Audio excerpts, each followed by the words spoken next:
Dengan memfasilitasi ada gerbong perokok ini, semua orang pasti akan merasa nyaman.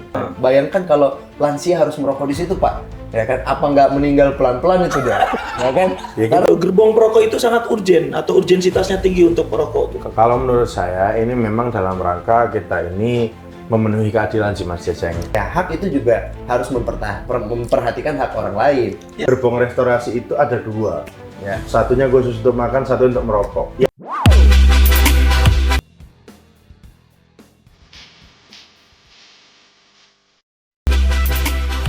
Bahwa tema kali ini tentang gerbong perokok ini menarik karena ternyata menurut data masyarakat kita banyak perokoknya.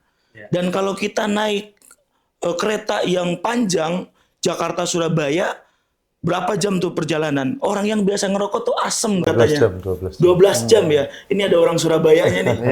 12 jam. Nah, menurut teman-teman, kita mulai dari Riyandi dulu ya.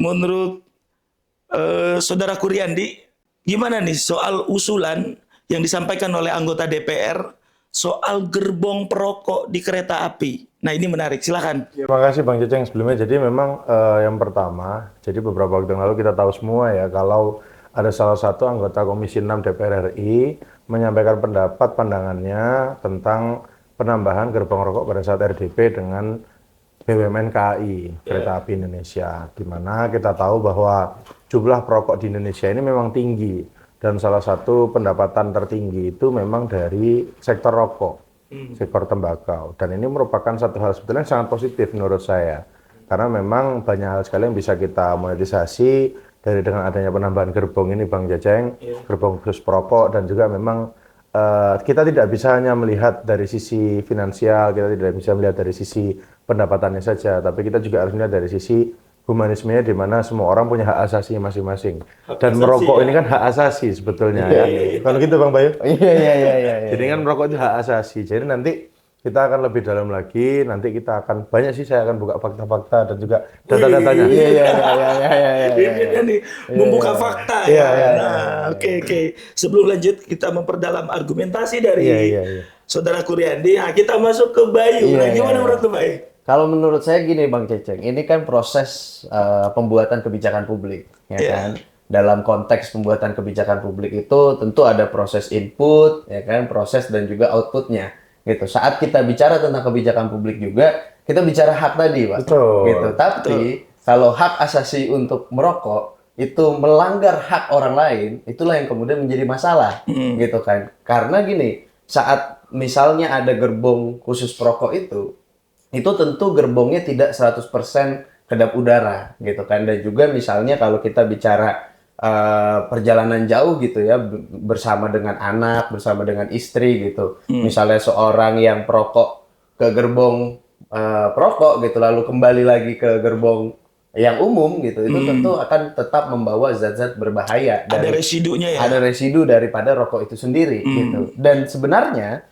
buat saya usulan ini jelas bertentangan dengan Undang-Undang Kesehatan juga. Waduh, gitu. Undang-Undang Kesehatan. Iya, ini tentu memang menjadi pro kontra di masyarakat kita, tapi buat saya dalam proses pembuatan kebijakan publik ini memang harus dipikirkan dengan sangat bijak untuk satu kebijakan yang akan berdampak terhadap banyak orang ini. Oke, gitu. kurang bijak katanya. Gimana ini saudara?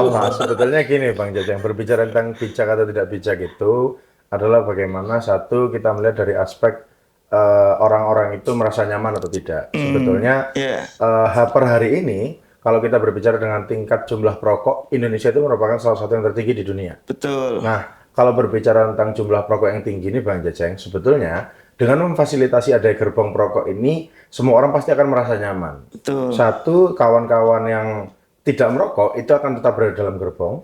Yang kedua, kawan-kawan yang merokok ini punya tempat tersendiri dan nyaman bagi mereka, dan mereka juga terpenuhi haknya. Karena sebetulnya selama ini dari PT KAI itu kan sebetulnya sudah menyediakan hal itu Mas Bayu. Mereka itu kan membuat satu tempat yang dilokalisasi untuk smoking area. Meskipun itu memang berada di gerbong paling jauh, paling ujung. Nah, tapi ini kan sebetulnya ini ada masalah case-case yang baru, Mas Bayu. Salah satunya kalau kita ini pasti ketinggalan kereta. Pasti ada yang ketinggalan kereta. Kalau mereka ada yang ngerokok, terus nggak sadar gerbongnya udah mau berangkat, kereta mau berangkat, pasti ada yang ketinggalan. Lagi Kalau asik ngerokok, kita lagi ngasih ternyata ngerokok, ketinggalan. Ngeri ya. Mending kalau ketinggalan di Cirebon. Kalau ketinggalan di Cepu, agak susah nyari Cirebon kereta. Cirebon rujakan. Rujakan, ya. Cirebon rujakan. Masih mending. Nah, tapi kalau di Cepu agak susah.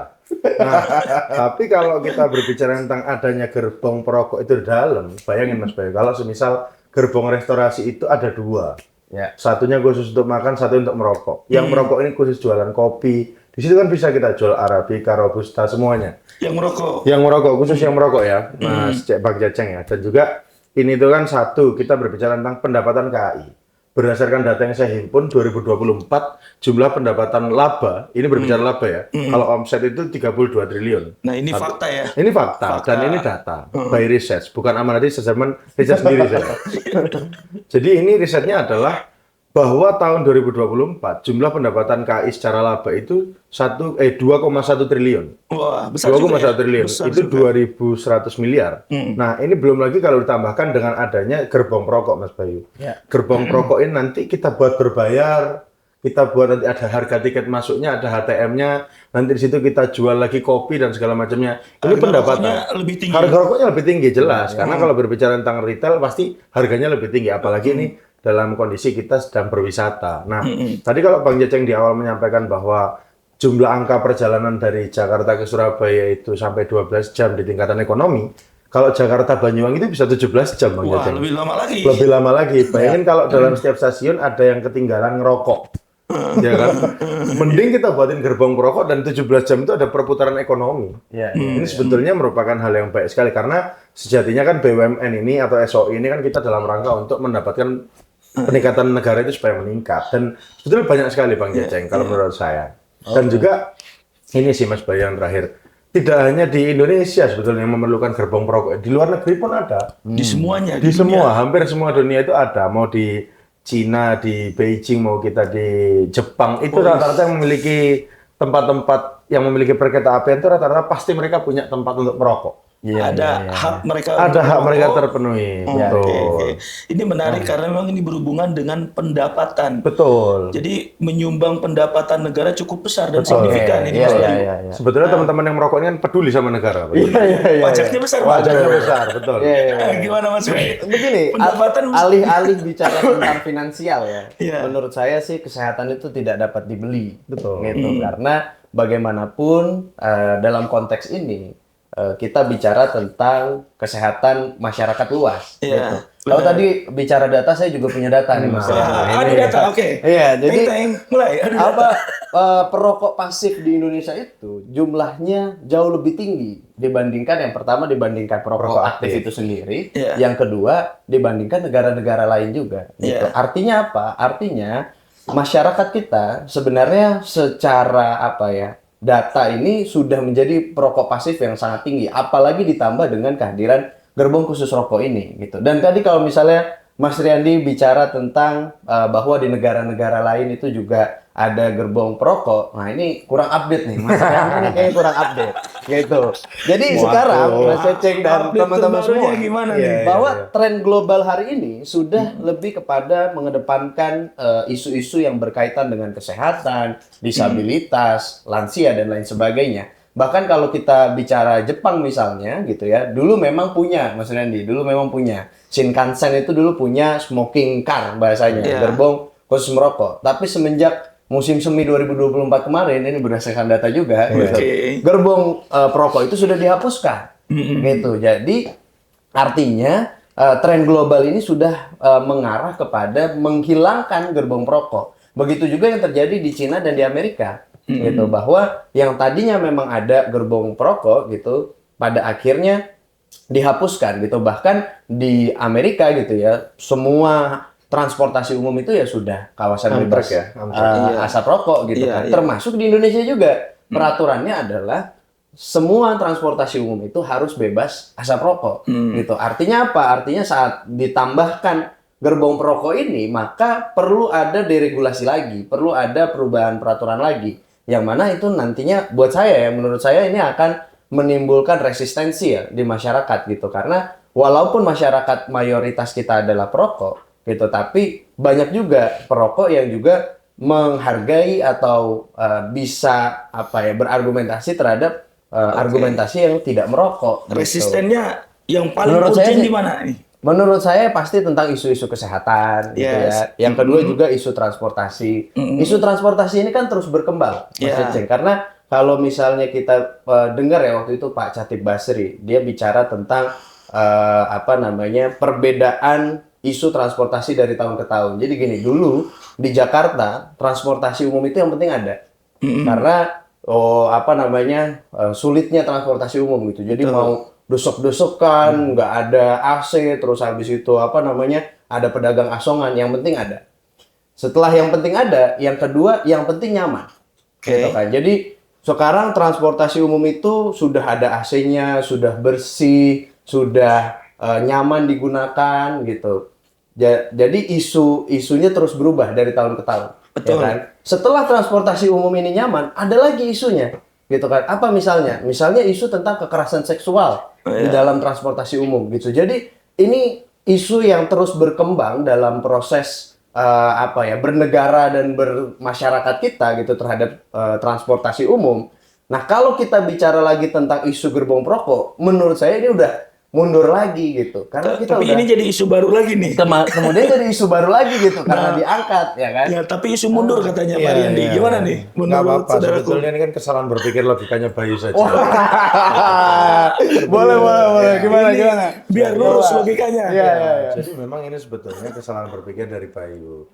Bayu beranggapan bahwa luar negeri itu lebih maju karena mereka tidak membolehkan rokok dalam transportasi. Sebetulnya kan Indonesia ini jauh lebih maju karena kita keadilan sosial bagi semuanya itu Mas Bayu. Bagi seluruh rakyat bagi Indonesia. seluruh Indonesia. Jadi Baik memang perokok enggak ya? betul, adil itu memang proporsional. Adil itu tidak jadi 50-50 kan. Iya. Adil itu adalah proporsional di mana memang ketika kita menaruh gerbong khusus untuk perokok, bagi saya saya rasa pasti hampir sebagian besar masyarakat kita akan mendukung kok Pak Jajeng. Memang berbicara tentang deregulasi tadi kalau bahasa Mas Bayu memang pasti akan ada pro kontra. Dan pro kontra ini adalah secara alamiah dan juga naluriah itu kita berbicara tentang akan menjadi maju. Pasti, karena memang nanti harus ada perdebatan terlebih dahulu. Karena nanti sejatinya bangsa yang maju itu adalah bangsa yang dialektikanya tinggi. Iya, seperti kita hari ini kan. Seperti kita hari ini. dialektika. Ini lagi gitu. dialektika, Iya. ya. Tapi Mas Riyandi, adil itu harus diiringi dengan tanggung jawab juga. Betul. Oke. Gitu. Jadi adil dan bertanggung jawab menurut saya itu dua hal yang tidak bisa dipisahkan gitu. Karena saat tadi misalnya bahwa ada banyak orang yang ketinggalan kereta karena merokok, apalagi ketinggalannya di Cepu. Ya kan? Kalau Cirebon masih banyak Cirebon orang masih sih. oke ya kan, atau misalnya di Nganjuk Pak. Nganjuk, Kan, iya, itu benar. ini.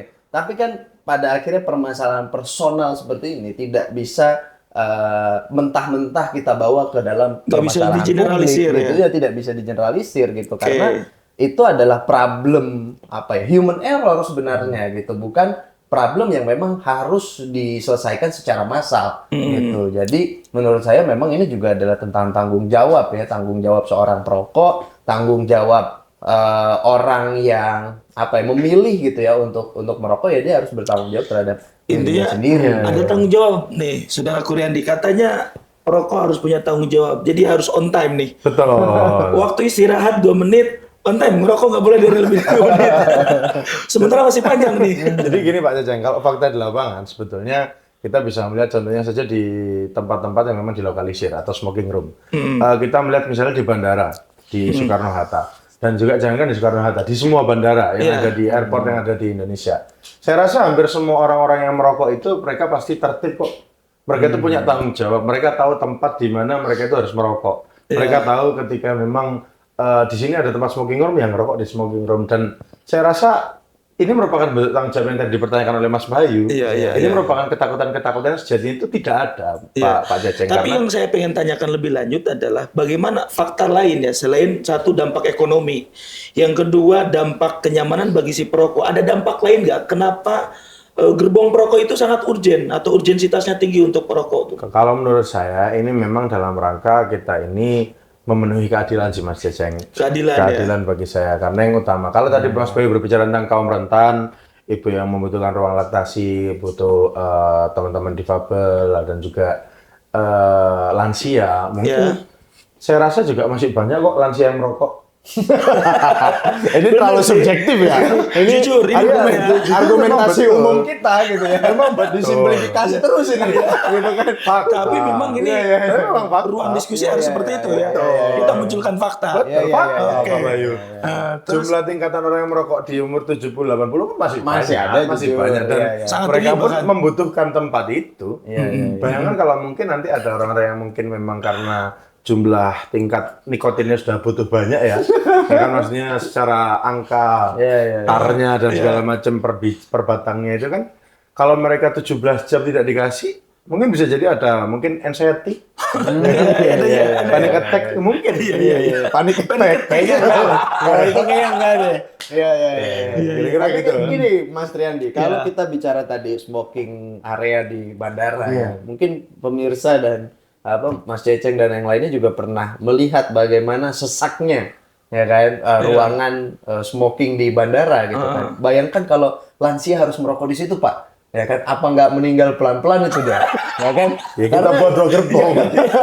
Ya kan? Jangan 1 gerbong. Karena sesak sekali gitu, ya kan? Dan yang kedua, kalau misalnya kita ingat gitu ya, saat misalnya seseorang teman kita atau bahkan kita sendiri yang ke smoking area gitu di bandara yang sangat sesak gitu, kita keluar dari situ lalu kita ngobrol sama teman kita pasti, oh bau rokok nih gitu, karena memang bau dan zat-zat yang ada residunya itu masih menempel gitu, dan itu tidak bisa dipungkiri akan mengganggu kesehatan para penumpang lainnya gitu. Jadi kalau kita bicara hak, ya hak itu juga harus memperhatikan hak orang lain, gitu kan. Sebelum lebih lanjut, saya pengen tahu nih bayangannya nih, gerbong perokok itu apakah seperti ini? Jadi dia stay di situ, atau kalau mau ngerokok datang ke gerbong balik lagi ke gerbong jelas asal. bolak-balik. Atau gimana nih? Bayangannya seperti apa? Bolak-balik. Nah, apalagi dengan Masa-masa bolak-balik gitu bolak-balik. kan. Iya. Karena kalau tadi bahasa Mas Bayu tadi kan bisa mati pelan-pelan gitu.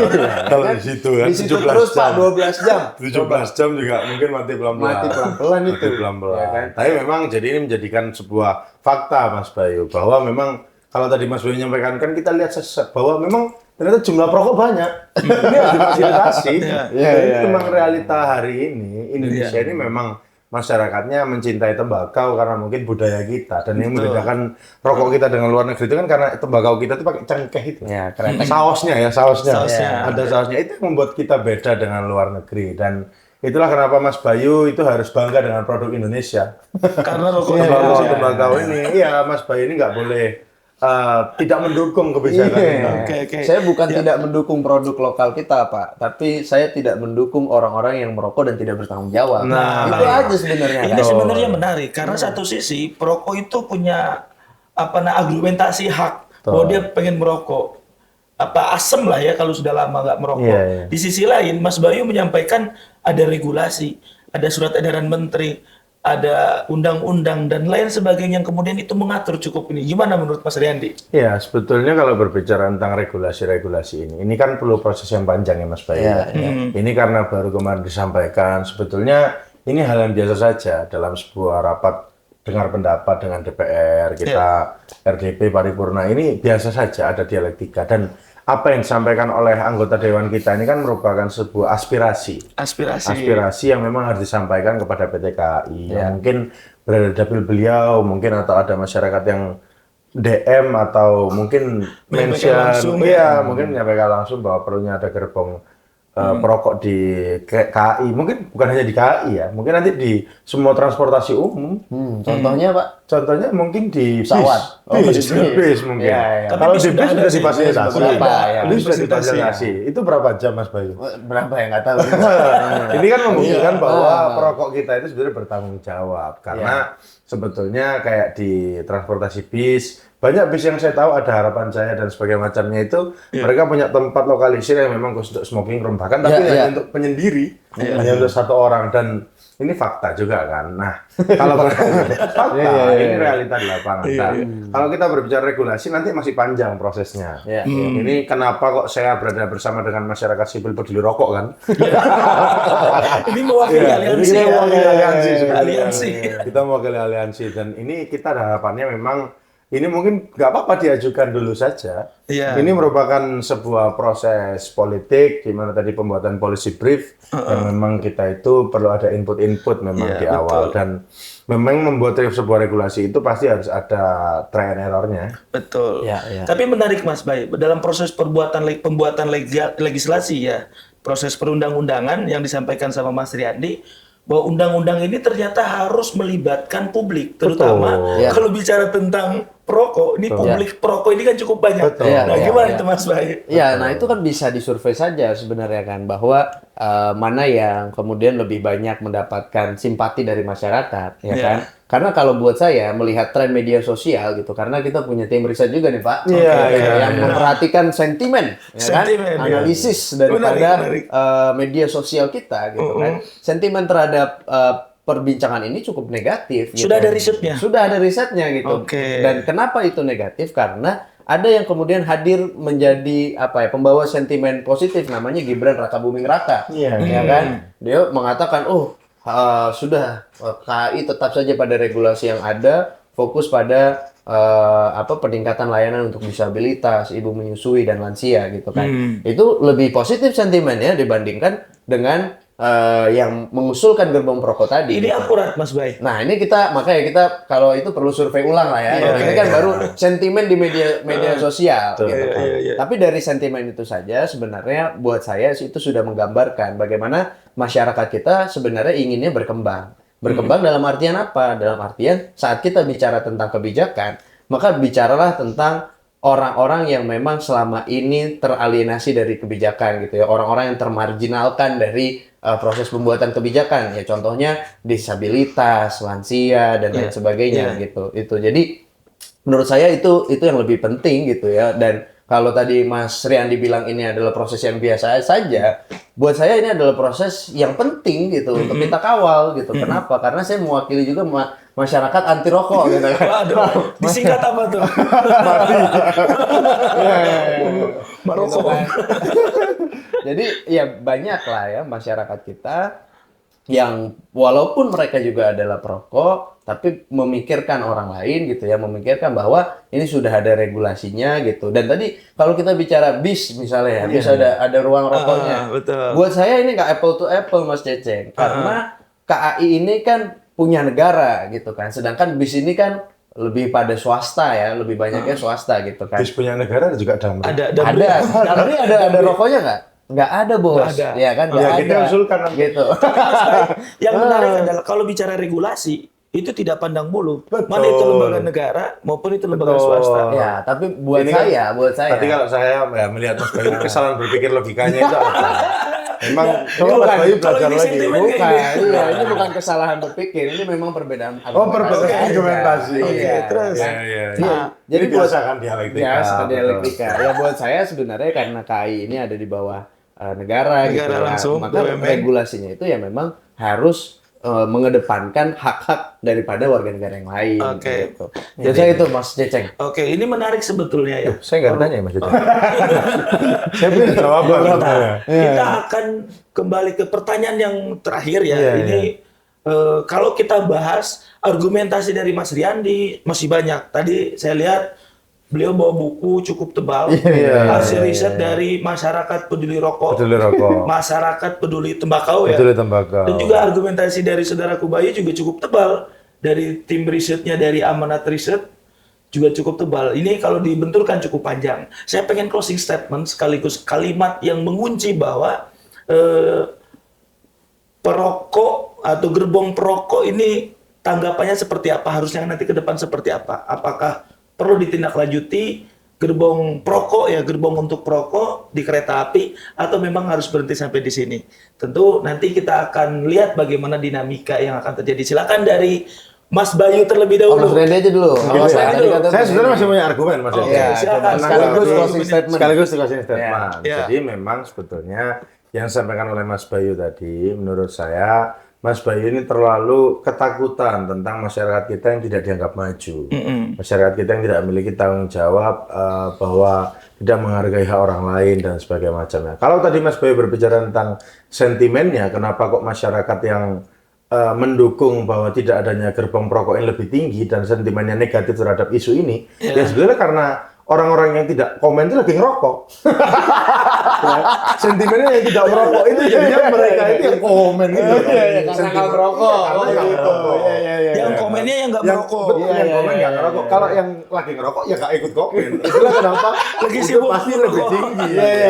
Itu menurut saya sesimpel itu saja. Logis sih, cukup logis. Logis sekali bagi saya. Cukup Karena orang logis. merokok tidak mungkin ikutan komen. Itu kalau menurut saya, Mas Bray. Tapi yang penting adalah satu. Apapun yang saya aspirasi oleh masyarakat kita itu harus diaspirasikan dan disampaikan oleh anggota-anggota kita yang ada di Senayan. Ini harapan kami memang hal-hal seperti ini tuh mungkin bisa menjadi sebuah hal yang kalau perlu diperhatikan. Memang kalau sekiranya ada pro dan kontra itu menurut saya hal biasa. Wajar. Tapi yang paling penting adalah masyarakat kita ini sudah semakin berani dalam negara kita yang demokrasi, itu sudah berani menyampaikan pendapatnya dan juga menyampaikan aspirasinya karena itu pun dilindungi hak sebagai kita warga negara Indonesia. Dalam undang-undang dilindungi. Betul, ya. dalam undang-undang. Dan juga berbicara tentang rokok tadi, Mas Ceceng, sebetulnya sangat banyak sekali positifnya. Kalaupun memang ada negatifnya, mungkin karena teman-teman lagi ngerokok.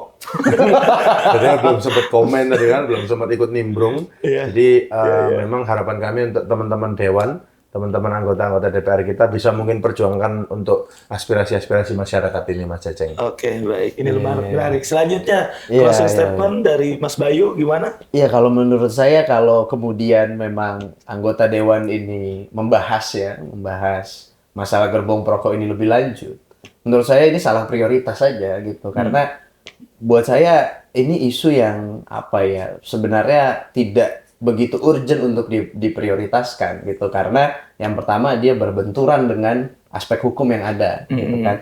Yang kedua tidak baik secara kesehatan masyarakat kita gitu. Karena kalau kita lihat sekarang bahkan ya data BPJS kita aja itu paling banyak mengcover gitu ya penyakit-penyakit karena rokok gitu kan. Jadi ini kan sebenarnya masalah kesehatan yang sangat struktural di negara kita hari ini gitu kan. Jadi saat misalnya pembahasan gerbong anti rokok ini dilanjutkan, menurut saya ini salah prioritas. Gitu. Kenapa? Karena buat saya masih banyak Mas Riyandi masalah-masalah prioritas kita di negara kita hari ini yang memang perlu dibahas di Senayan. Gitu. Misalnya seperti masalah tentang perlindungan terhadap pekerja rumah tangga. Itu kan sampai sekarang belum, gitu kan. Lalu juga pekerja migran. Iya, pekerja migran gitu. Dan Lalu masih juga banyak lain, ya. misalnya kemarin masalah haji gitu kan. Lalu juga masalah BUMN kita, ya kan. Banyak sekali masalah-masalah yang buat saya seharusnya ini lebih prioritas untuk dibahas. Seperti itu. Oke, baik.